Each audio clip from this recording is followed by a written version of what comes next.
Bonjour, aujourd'hui je vous propose un thriller psychologique très intense, Impossible de l'écrivain italien Erri De Luca.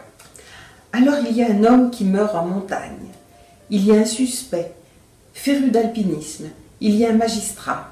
Et tout ça nous donne la colonne vertébrale de ce roman, à savoir le dialogue qui se noue entre ce magistrat et le suspect.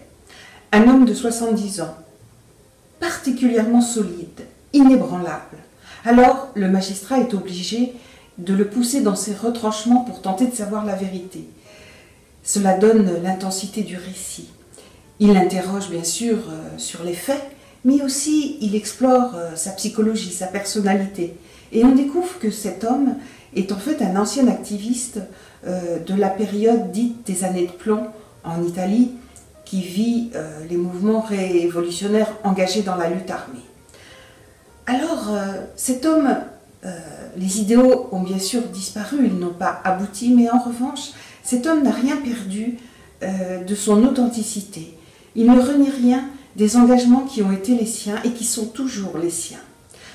En fait, ce roman est une transmission. Erri De Luca a été lui-même militant révolutionnaire pendant les années de plomb, et il dit souvent que sur cette période, justement, une chape de plomb a été mise en faisant une sorte de période taboue.